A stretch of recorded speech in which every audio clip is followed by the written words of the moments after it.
we make the strings.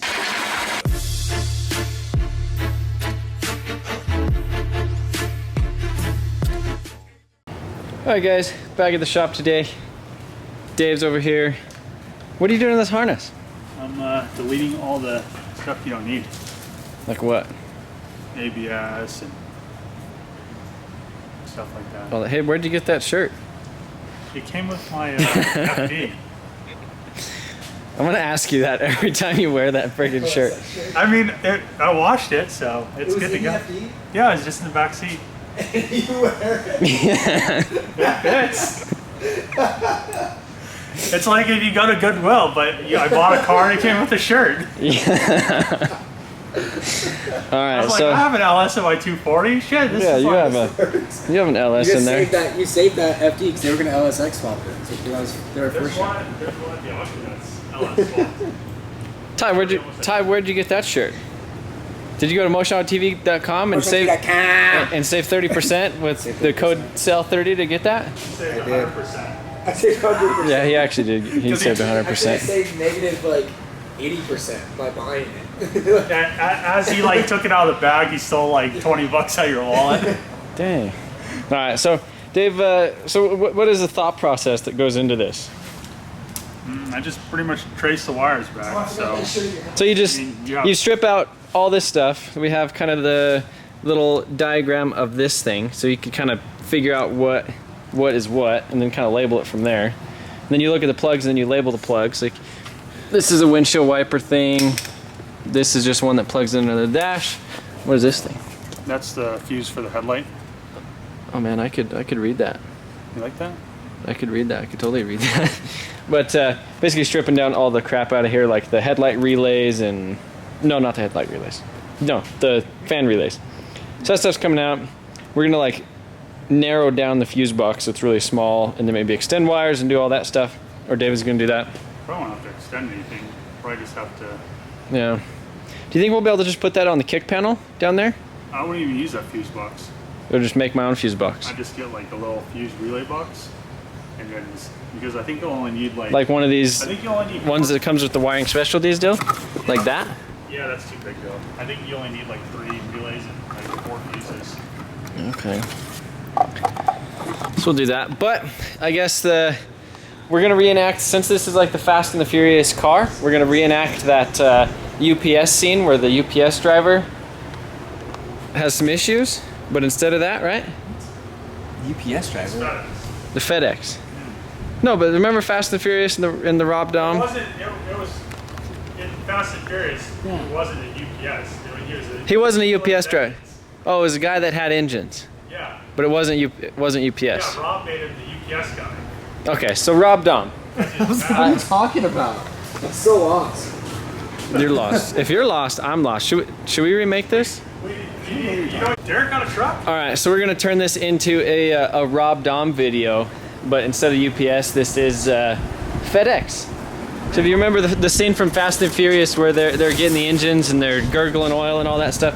So this is the Super Dash, the brand new Super Dash that my buddy down in Texas got and basically shipped up to me via FedEx. But the issue is, you can see this thing. He sent me a bunch of pictures and videos before he sent it out, and this whole little thing right there is broken. So that's the only piece that's broken on the dash. But I don't know. He got insurance on it, so we'll see kind of what they end up doing. But I feel really bad because Tony, the guy whose dash I got, basically trading him this dash for that dash, and so now he doesn't want to crack dash. So we're gonna have to figure out a way to get him like another dash, because he like almost didn't want to like let me do it because he already had like a good dash in hand. So I feel really bad. So we need to figure out something to get him a new one. So if you guys have any, I guess, suggestions on dealing with you FedEx. 2 in the bush. Yep, a bird in the hand is better than 2 in the bush. A dash in the hand is better than... Well, really, it wasn't even 2 in the bush. There's just a dash in hand versus a dash in the bush. But like, you just have to hope that dash gets to you safe. That's why they don't ever play in the bush, bud. Yeah. Yeah, that's why you carry that. But yeah, so the next little step is all in the details. I have this stupid shell of a door over here just hanging out, and I just need to pull out a couple little things like this window motor. I'm gonna actually cut this thing out and try to get the window regulator. Even though it's bent, it still has like the good track and the lines and all that stuff, and I might be able to make it work. And then there's these couple little guys that the door panels actually mount to, so I'm gonna go ahead and pull those off, a couple little screws, and then I'm gonna go ahead and put this thing outside so I don't have to look at it anymore.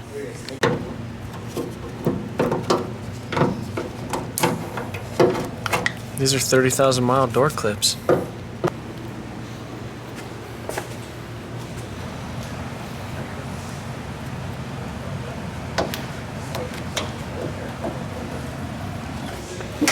What are you doing, bud? I'm trying to get this regulator out of here. Okay, so if anybody wants to know why Trevor doesn't get anything done, he's been messing with this door, the rec door, for like 2.5 days now. It's probably been like 5 minutes, okay? I need some PPE. That's too loud. Call OSHA.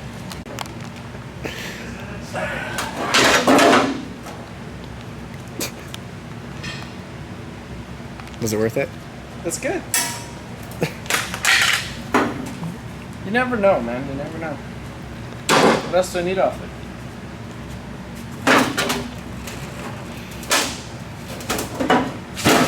There's a screw right there I can pull off.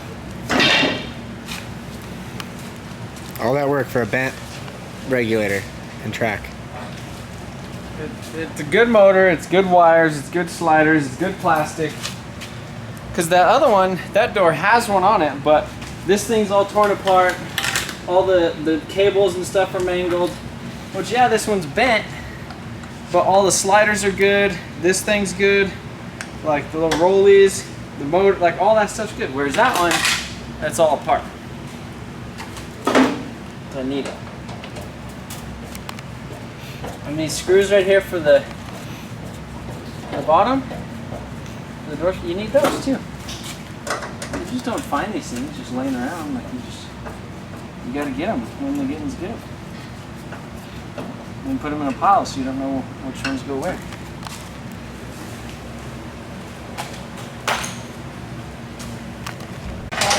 All right, Ty, it's going outside. I'm done with it.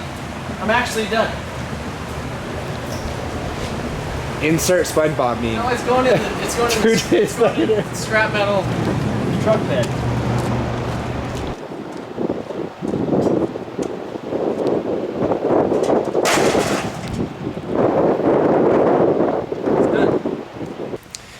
What's up, guys? We're back at the shop today. We started yesterday's video off kind of with a little bit of a ramble before we ended up getting into stuff, and then I turned it into a silent video with basically just the music and like the time lapse and stuff. So I know some of you guys appreciated that. Some guys liked that I didn't talk. Other people were like, "Oh, we missed the ramble." So we're back. So yeah, I didn't get a whole lot done. I mean, it was just a big process yesterday, just trying to clean everything and get it all, together. So today I'm gonna rebuild the vvti gear, put a new seal in it. Put new seals right here, the front main seal on it, the O-ring for the water pump. Clean up this whole water pump situation, new O-rings in the factory oil cooler. And then the other deal is I'm gonna go ahead and try to get I'm going to get the factory oil pan, the rear sump pan installed on it, and then I'm probably gonna maybe set this thing on it and take a picture or something, because that's just what you have to do.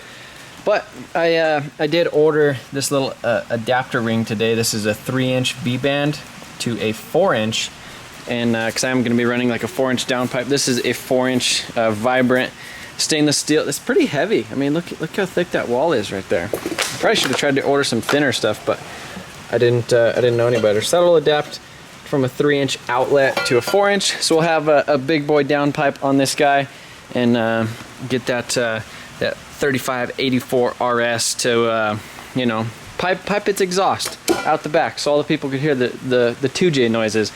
So yeah, we ended up having to steal the stock washers off of David's head yesterday.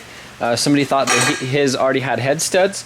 I guess some ARPs have issues because like the washer's like bigger or smaller or something weird like that. But mine didn't come with them, and I'm not blaming ARP or anything because the box was open. This was a box of head studs that came with a car that I bought a long time ago. So it's like, I just opened them, seen that the studs were in there, didn't pay attention to the washers. That's kind of the, you know, kind of the issue with that. So yeah, I have, you can see the stock tensioner right here. Today, that's like a cast aluminum piece. I went ahead and I picked up this, this is a Real Street Performance billet one. Because I guess when you start making decent power, these have a tendency to break because how much like stress you're putting through the timing belt. So I'm gonna install that as well today. What else, Dave? Where's all the lights at? There's no lights. So that's the plan for tonight. We're gonna go ahead and start picking away at this stuff. Ty's gonna get off his phone, yeah? No, see, you heard the delay. He was deep into it. But I'm gonna put this thing away because this thing is just, man, you just get too distracted with that. I'm gonna make Ty clean the oil pan stuff up a little bit, get that stuff ready to go, so that when I get all the seals and timing stuff on the front of this, we could just flip it over, throw the timing things on it, and then kind of the plan. Should I tell them the plan, or is it? We'll see how far we get.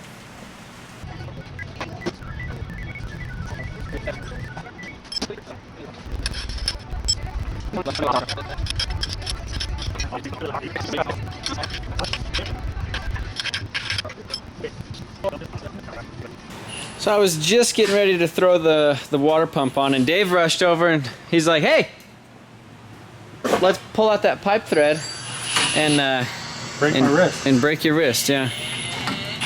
Just do it straight, Dave. Make sure you're doing it straight. So anyhow, we're basically drilling out this. There's normally like a press-in pipe fitting. Maybe we should like step it up, or just crank it up. So anyhow, we're gonna go ahead and tap that to a 1/4 inch NPT or NPT. Everybody doesn't like when I say that wrong. And then basically we're gonna use a like an AN fitting similar to this, and then we'll just go -6 AN fittings straight to the turbo for the coolant lines. The other thing is, where's it at? So this is David's water neck, but it has these two pipe fittings right here. These are what cool the factory turbos, the upper and lower. And on the block, I believe there's one that ties into this back thing right there, that right there. So that's the coolant lines for the turbos. So yeah, we'll basically go ahead and just plug these ones. I'll plug one of these and then drill and tap this one for the 1/4 inch NPT.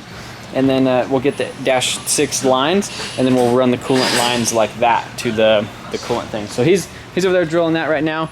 And the other thing is oh nice, Dave.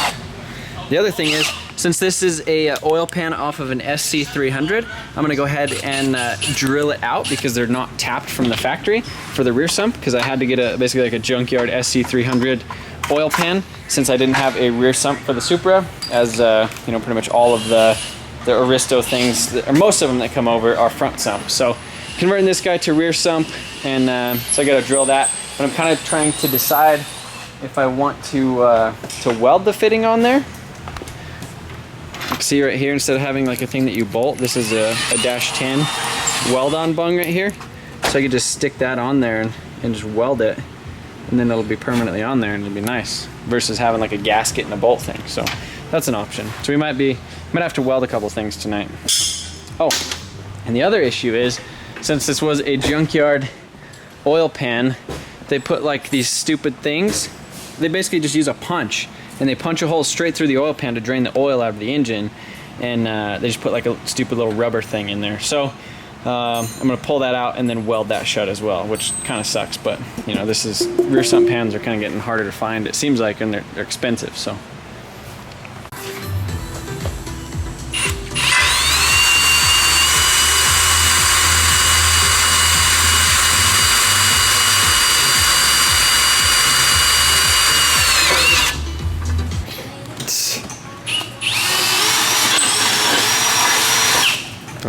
hi, David.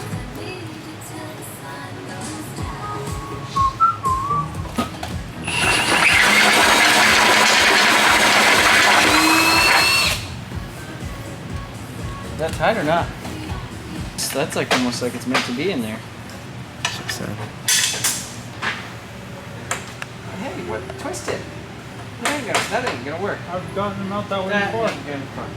Shut it. How many of these have I taken Oh, out? you How know- many have you taken you know out? what you need to None. Shut the You fuck. know what you need to do? You need the Dip-X. And heat it up, yeah? Let's see.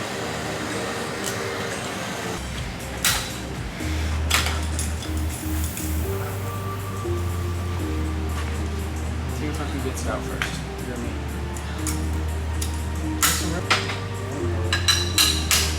Get my fingers.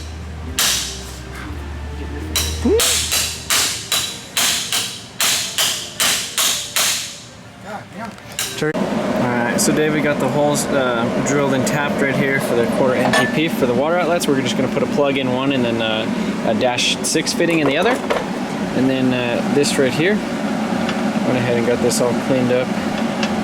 It's got like this little bitty lip that kind of sits in there. So it's perfect. So hopefully giving it a little preheat and cleaning it, and hopefully she welds nice.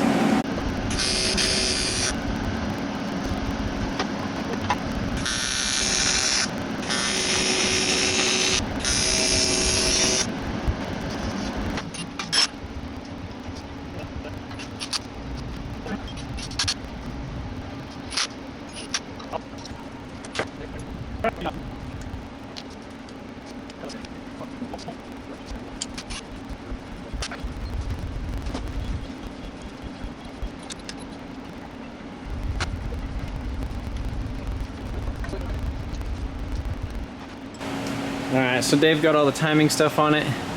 Got it in time, got that little Real Street billet tensioner installed on there. One notable thing is, see how these bolts right here, they kind of have that crown in them, or like that little, you know, it's like a little crevice or like a bowl or whatever.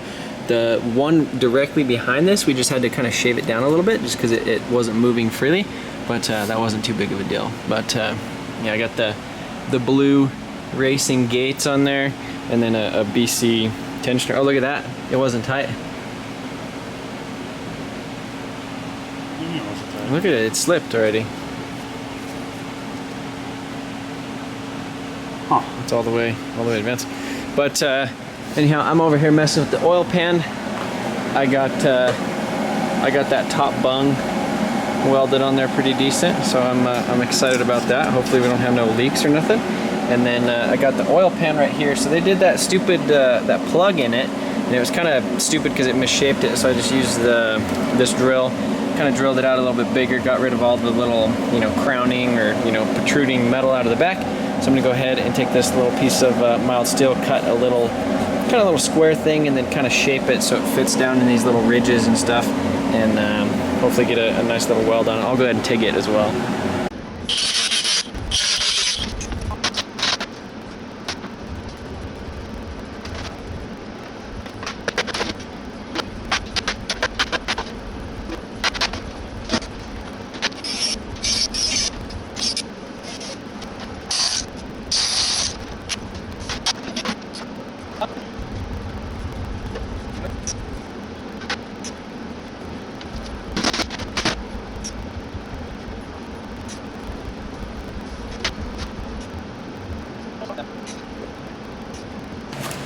Alright guys, so while I was over there welding the oil pan, Dave put a little bit of RTV on here. So just as a confirmation,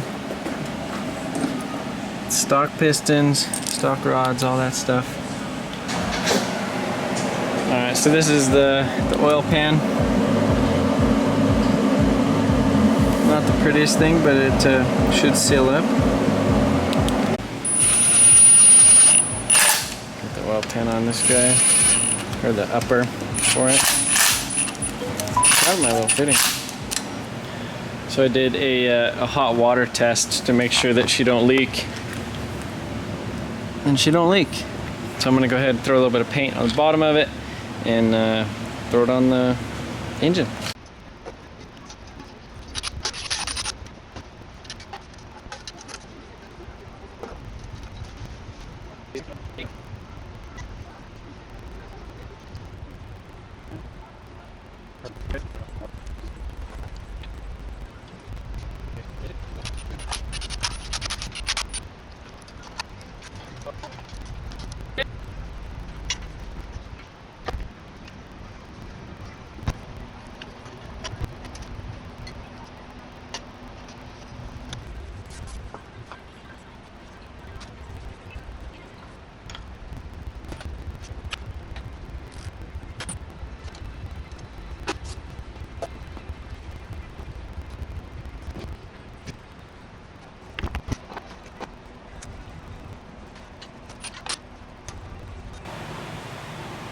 I guess that's gonna be it for tonight. Just loosely bolted the covers. Actually, I didn't even bolt them on there, but I set them on there. You can see, oh no. Yeah, you can see I have a BC gear right there, BC cam gear. That's not the same company as the coilover, they're completely separate. But yeah, so that's it's all on there. Everything's all timed, everything's ready to go. Just need to actually bolt these covers on here tomorrow and hook up a couple more things. I need to, you know, redo the O-rings and stuff for this guy. Yeah, we're getting really close. I wish I would have got like a little bit more done, made this thing like 100% complete. As far as like the little belts and the, you know, I mean, obviously that stuff won't take that long. So I guess the next step is going to be cleaning the intake manifolds, you know, the lower and the upper, kind of figuring out what the, you know, the fuel rail and injectors and all that stuff, whether I'm going to put those in there or not. But yeah, I mean, it's definitely coming together.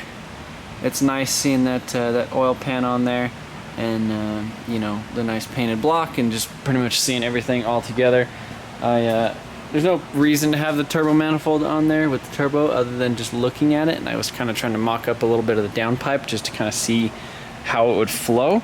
So I'm not sure if I'm going to be doing like a 90 thing, or like kind of like a 45 kind of tweaked a little bit to another 45 kind of tweaked a little bit. But I am doing a 4-inch downpipe, as I showed you guys earlier, which is going to be this vibrant stuff. But yeah, I'm you know, obviously pretty stoked to get this thing going, and you know, hopefully this little oil drain thing should be pretty easy. This manifold seems like it's going to be all right to get a oil drain in. Probably won't be able to tell, but you could actually almost see the bottom of the turbo outlet up there. You can see it right there, but I'm going to try to sneak it up in between here and come in between, like kind of pull it closer to the block and then bring it back down here. So you know, this is like a 90-degree fitting right here. Maybe I almost need like a 120 or something to kind of bring it back a little bit more towards the block, and then like a 45 to pull it down. But yeah, since we have the water port tapped right there, we'll just, like I said earlier, convert that to a 6AN, and then that'll go up to the water cooling on the turbo. You know, obviously this right here, that's the feed for the oil. The other thing is, since this you know, factory twin turbo, you have 2 oil feeds and you have 2 coolant things. So right here in the back, this is another oil feed, and kind of an odd thing is I never really seen a lot of people talking about like how to plug that, and literally it's the same thing as your drain plug. So if you just order like another drain plug, you can just put that in right there and plug your rear turbo outlet. And then you can see right here for the rear water for the rear coolant lines for the rear turbo, I went ahead and just kind of pinched that and just kind of melted it a little bit with the TIG welder, and so that way I don't have to like put like a stupid cap on there that's just gonna melt off because of the super hot exhaust. So that's guess that's about it for tonight. I mentioned the idea on my Instagram about you know, basically pulling a Rob Dom and seeing about taking this to the Street Car Takeover Denver. I went last year. I really wanted to have the Crown Vic there last year and actually do the burnout contest. They didn't end up doing the burnout contest. You know, watching some other videos of the Street Car I'm assuming this one is going to be like huge and crazy, and I'm going to be upset that I didn't bring a car. But at the same time, I don't necessarily want to sit in a hot car all day in the drag strip lanes, like pushing it forward every 10 minutes, you know, or doing that type of stuff. And you know, the only car that I could actually take that was like properly running would be the drift car. And as far as drag racing, I can't really like build any boost off the launch or anything like that. So yeah, I'm not really too worried about that. But I thought about loading this up in the trailer.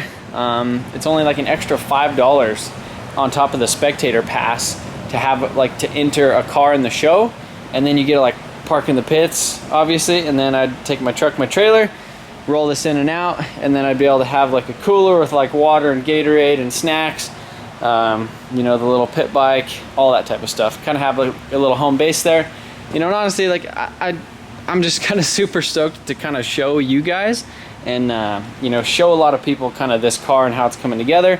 So kind of the standing plan is tomorrow, try to get down here a little bit earlier, Tomorrow's Friday, by the way. Actually, today's Friday. It's like almost 4 in the morning. Try to get down here a little bit earlier and bolt some more body panels on the car. Rear bumper, side skirts, front fenders, you know, hood, bumper, headlights, all that stuff. But on top of that, we were probably gonna just bolt the engine in the car. So, that being said, I have this W58 right here, which is a Mark IV. Shifter and everything will line up. I do not have my clutch yet for the whole Collins kit. He was basically making a video, you know, and so that just wasn't here on time. And that's a big, kind of a big process going through that, trying to mount that. So I could literally just put like 2 bolts in this thing, just so it's like riding on the tranny cross member and keeping the engine level, and throw it in there. Because honestly, there's really nothing else that we need to figure out as far as the engine. I mean, we could bolt it in there. Then I should have the clutch probably mid next week, and or early next week, and then at that point we can, you know, I could already start like mocking up the intercooler, the exhaust. I could paint the valve covers. I was thinking about doing these black, doing this red, and then doing the intake manifolds and everything black, basically exactly how we did on the giveaway car. The other option was, you know, doing this black, doing some stuff red, and then polishing the valve covers, and then doing, you know, polished intercooler pipe, and then, you know, I don't know. The thing is, the vvti intake manifolds don't really look that good in general, so I mean, blacking them out kind of hides a lot of stuff.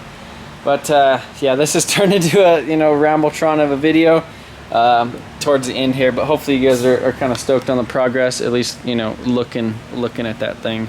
So yeah, that's gonna be it, and I'll catch you guys probably tomorrow or the next day, depending on how hard we go on this thing or get it going. But be sure to stay updated on my Instagram or Snapchat. I typically post, you know, a couple times a day on my story on there, and you know, that's about it. Catch you guys later.